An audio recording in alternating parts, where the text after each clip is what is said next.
madaling sabihin ang salita pasensya na o sorry, lalo na kapag alam mong nakasakit ka ng damdamin. Ngunit ang totoong hamon ay nasa kabilang pad. Ang nagpapatawad ay hindi basta-basta paglimot sa sakit. Hindi ito nagpagpindot ng delete sa isang minsan. Tulad na lang ng mga kababayan magigsalog sa Mindanao.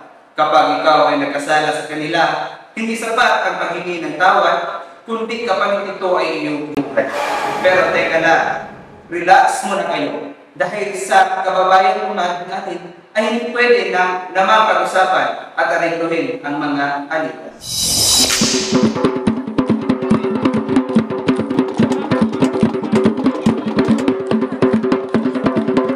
Sa tribong Matigsalo, ang paghingi ng patawad ay hindi lamang sa salitang pasensya na, kundi ito ay may kakibat na pagbabayad upang maisalba ang iyong buhay. Ang paghingi ng tawad ay madalas na may kaakibat na pagbabayad, isang ritual na nagpapakita ng tunay na pagsisisi at paggalang sa nasaktan. Depende sa kasunduan at sa bigat ng pagkakasal. Maaaring humingi sila ng mga hayop tulad ng baboy, manok, o kalabaw bilang kabayaran. Ito ay hindi lamang tungkol sa material na bagay, kundi isang simbolo ng pagbawi sa nawalang balanse at pagpapanumbalik ng kapayapaan sa komunidad. Ang paghingi ng tawad ay kailangan samahan ng konkretong aksyon, isang malinaw na pagpapakita ng intensyon na itama ang pagkakamali at muling makipag-ugnayan sa nasaktang partido. Hindi sapat ang salitang lamang, kailangan itong patunayan ng gawa. Pero bago kayo mahusga, ay kilalanin muna natin ang tribong Matigsalo. Tinungo ng aming team ang bayan ng Sitio Basak sa Barangay Sinuda sa Kitaw-Taw, Bukidnon, upang personal na makapanayam si Dato' Sulutan Mandanuay, ang nag-iisang datyo sa Sitio Basak. Nasa halos 5 kilometro ang aming nilakbay mula sa National Highway. Hindi man gaano kalayo pero mahirap namin itong pasukin ng sasakyan dahil sa maputik na daan na may paakyat baba at may 3 ilog pang tatawirin. Mga motor at 4x4 na mga sasakyan lamang ang maaaring makapasok dito. Sakto naman sa araw ng aming pagdating ay naabutan namin silang nagpupulong kasama ang mayor ng lungsod ng Kitaw-Taw, Bukidnon. Sino nga ba ang tribong Matigsalo? Ang ginabuhat sa amo ang mga ginikanan sa una. Walay lain nga ilahang panginabuhi. Umay ra ang ipugas dahil kamuti hingala. Unya kana kay wala pa may baligyanan, layo pa man sa lungsod. So matingala ka nga dili mahudtan ang mga karaan sa konsumo nga humay. Antud pa sa mulampas na pud sa sunod nga panahon, pagpabasok napagyapon na siya nga konsumo tungod kay walay baligyanan. Dayon magbuhat sila og balay nga kibali kung Bisaya pa na siya budiga. Diha ibutang ang tanan sa iyang harvest. Mao na nga walay gutom sa una nga mga panahon. Ang Matigsalo ay sa katutubong grupo na naninirahan sa rehiyon ng Mindanao. Particular sa Trigua Salo Valley sa San Fernando, Bukidnon at mga kalapit na lugar tulad ng Kitaw-Taw at San Fernando sa Bukidnon. Aratang sa North Cotabato ay Matigsalo ay nagmula sa kanilang pagiging malapit sa Salo River. Kilala rin bilang Davao River na nangangahulugang mga tao na dinarahan sa tabi ng Salo River. Bilang bahagi ng mas malawak na grupo na mga lumad sa Mindanao. Ang mga Matigsalo ay may mayaman at natatanging kultura na malapit na nakaugnay sa kanilang kapaligiran. Sila ay nagpapanatili ng mga tradisyon at paniniwala, nagpapakita ng kanilang malalim na koneksyon sa kanilang lupang mundo. Ngunit totoo nga ba na kapag ikaw ay nakagawa ng kasalanan sa kanila, ay kapalit nito ay iyong buhay? Depende kung sir lang masabutan sir, pero kasagara mo patay sila o tao din sir. Sa bayan ng Bukidnon, may tribong di umano'y mapatay kapag ikaw ay nagkasala sa kanila. Ako nahibaluhan yung sala sa buhay. 2 types mo, iman yung pananglitan mag-discriminate ka sa mga matigsalog manay isa sa nahibaluan na ko nga sala ikatuha dayon kanang salaon ka nga kanang pananglitan mag-upan ka na nga babae nga bisan gunitan na nimo siya, for example lalaki ka gunitan nimo ang dalaga nga babae masana na dayon ka. So ang discrimination nga sala kay sahay pabayron ka og kabayo or kabaw sir. Depende kung unsa lang masabutan sir, pero kasagara mong patay sila o kuan tao yun sir. Wala pa ko nakakitaan ng magsala sir, pero range lang sa mga hingon-hingon bitaw. So ako maestra sa una nga nasala kay itutok ra siya og gold nga ipon sa among dato ba gisala na siya na amaze lang siya sir. Abi siguro sa among dato wag discriminate na siya or ditoan. Bulit ko nga gisala siya dito bayad siya dito bayo ditoan. Ang sa una manggod kay di kanang strict gid kaayo sa mga sa una sir kay dili gid ka basta-basta gid kaayo makaadto gid sa mga sauna kay wagi pataguan namin tinatawag nga pre-matrix sir sa Suruda. Hindi maagi pa kasi usa ka makaadto sa amo agyon. Unya sa karon kay dili naman kay good inana kay strict pwede ka makadres sa buha kay murag nakuha na sa lungsod ang amo bitaw na daghan na kay mga dumagat bitaw nga nakaadto sa mga so murag nakuha na bitaw na adapt na sa matigsalog ang kuan nga kuan sa mga dumagat sir. Unya grabe gid to ka strict sa mga sauna kay kanang dili bitaw ka basta-basta maka-choke yun sa mga lumad kay ang pagtan-aw man gud namo isipo sa kalumad paminaw namo nga ang choke kay kanang kuha na siya discrimination na sa mga lumad bitaw dili ka dawat sa mga choke sa una. Sa kulturang human sa Mindanao, ang konsepto ng sala ay isang mahalagang aspeto ng kanilang sistema ng hustisya.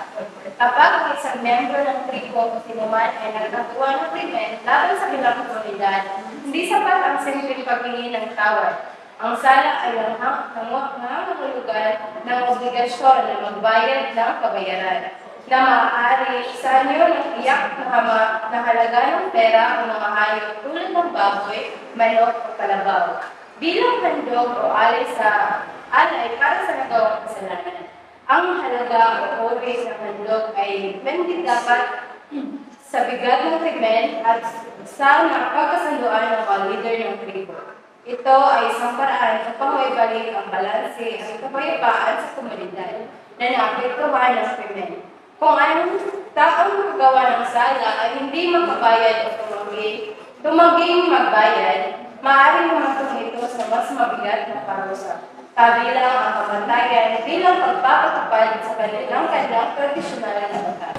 So, mo na nga gina-strict bitaw sa una kay kami manggod yung mga lumad sa una is kanang bitaw lack bitaw of knowledge good nana. So, mo na nga strict kayo ang mga lumad sir kay mahadlok nga i-discriminate bitaw. So, gusto na namo nga anang mo puyo mi peace bitaw sa una na muna nga strict po.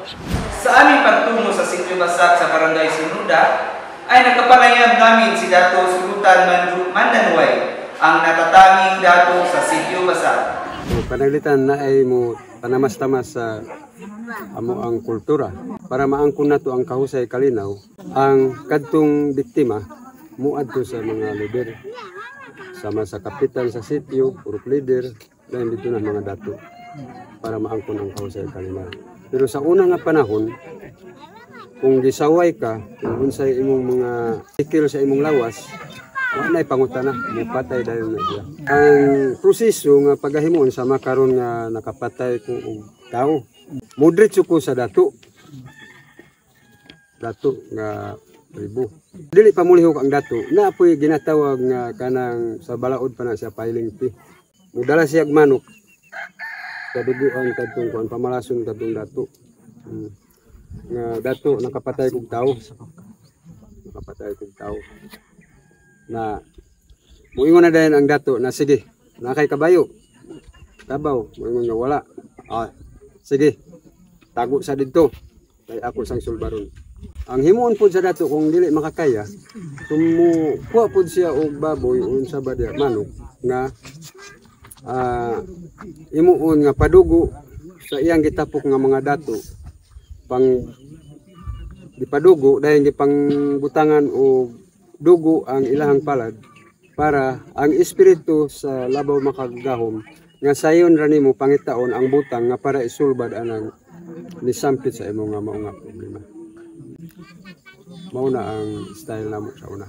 Bisan karon mao gyapon na kanang labi na kung naay balita nga naay nagtinabanay dito kay mo ipik mo kana kuan man mo kailap man na ang mangayaw.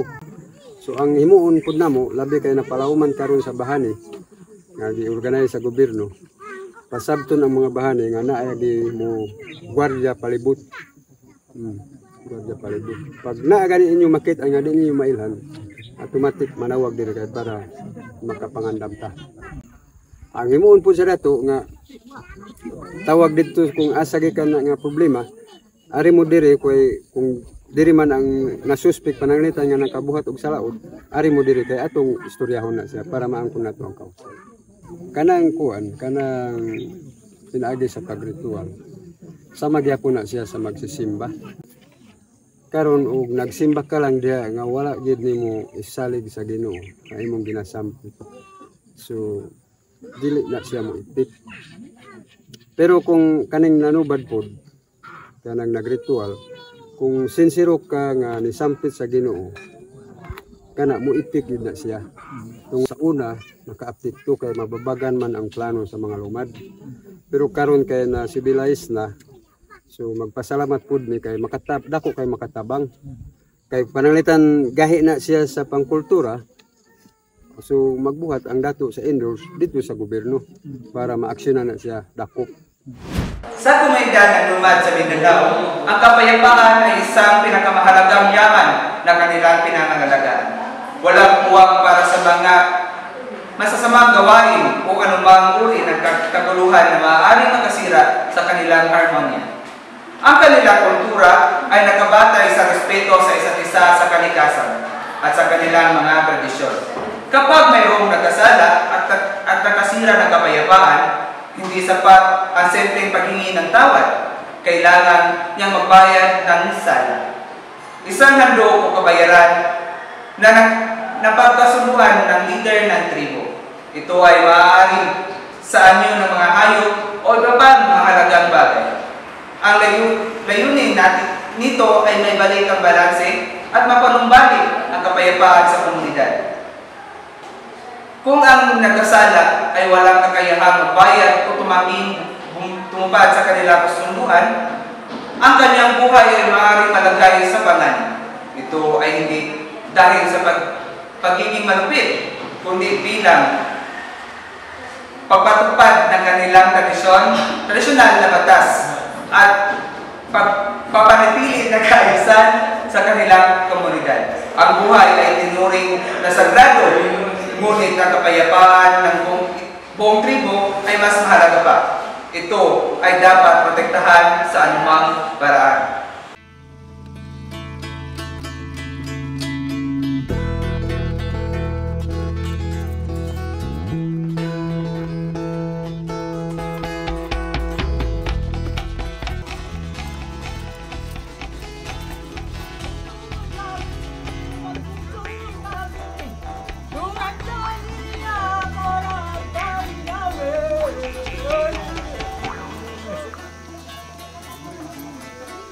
Oh,